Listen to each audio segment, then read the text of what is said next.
When we move back into summertime, they start coming for their baths about 9, 10 o'clock in the evening because the atmosphere is a lot cooler. And it's lovely and peaceful.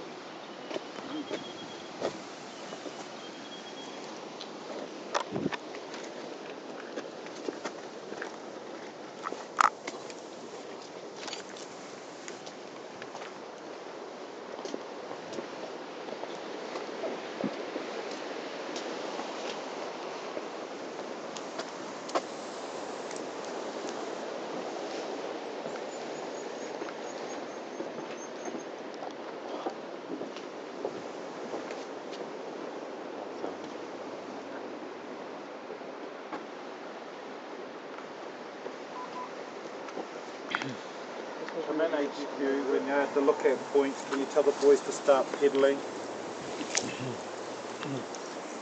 Now ladies and gentlemen, after they surveyed the valley, at one time we had over 500 active geysers.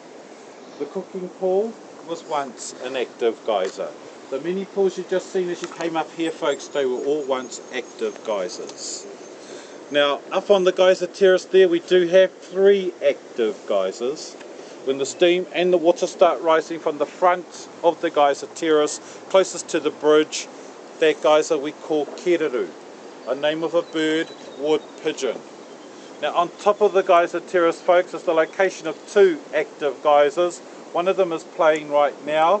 That geyser we call the Prince of Wales of Feathers. We used to call Te Tohu, the indicator, because when the geyser reached a height of 6 meters, the water and the steam split into a V. And when that happened, the geyser to the left would start to play.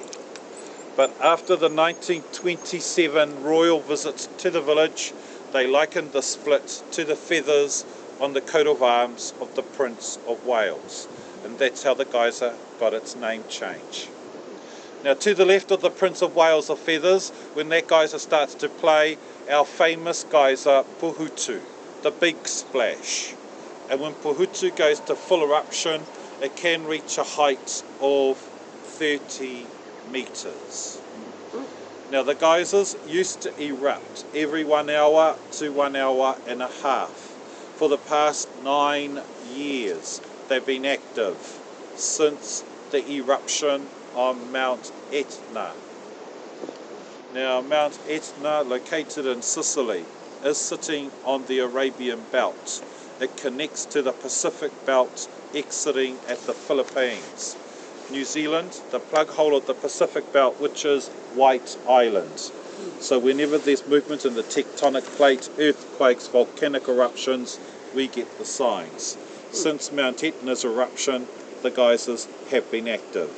So instead of 1 eruption every hour to hour and a half, and at that time, folks, you would only get about 10 minutes of eruption and then no activity, no steam, no water for the next hour to hour and a half.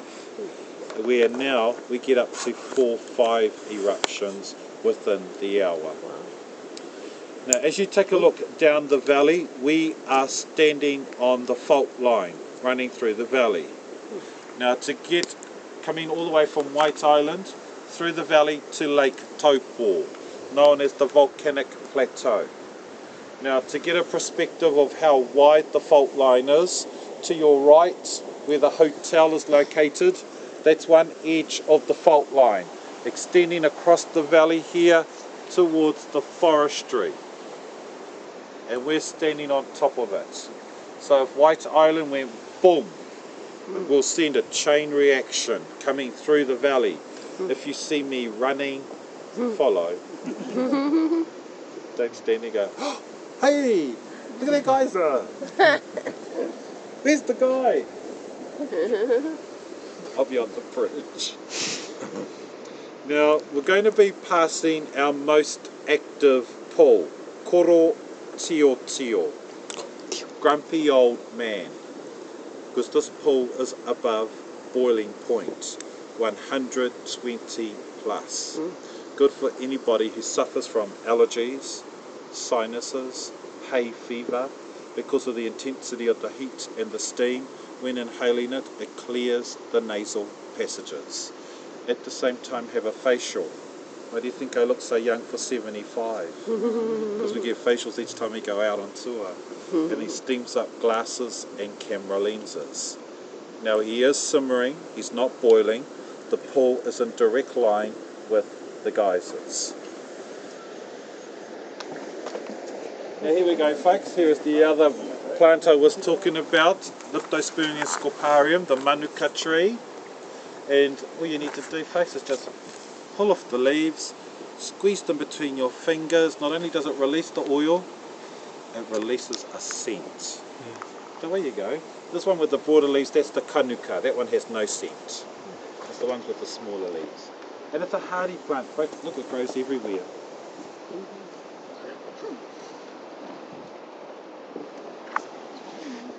There you go, you can Thank you. smell that one. Smell it. Oh,香。 Doesn't smell like a plant at all. 好像香蕉。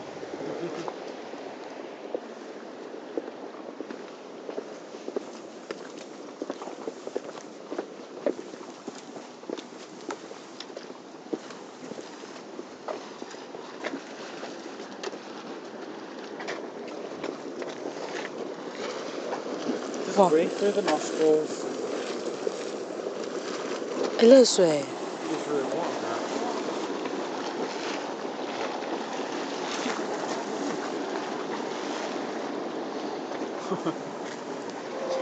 Enjoy the facial at the same time.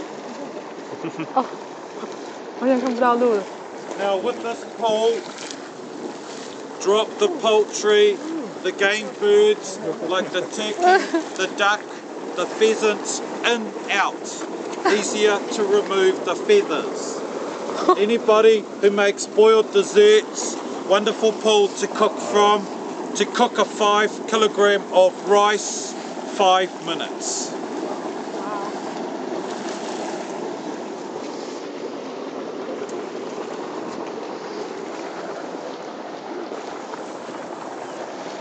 Well, there you go, folks. Now that you had your experience of facial and inhaling through the steam after the tour, if you want a second round, come back. It's all free.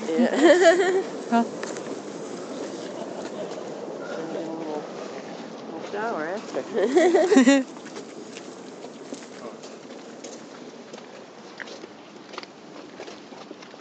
Now, because it's still cool, folks, so you get to see more of the steam.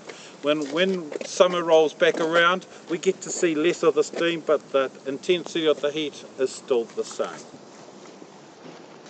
It's probably not as nice in the summer though, because everything's hot. Oh, we're cooking in the summertime. Cook from above and below. You just feel like a meat patty in the middle.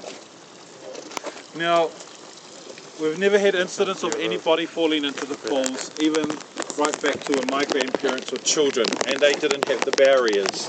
The children are not allowed near the pools until they've been taught how to cook from the thermal, and this is where we bring them to the outlets. As you can see, it's a more controlled environment than around the pool.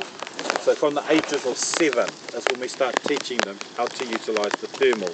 This is what Mother Nature provided for us. And they get to learn to respect the pools.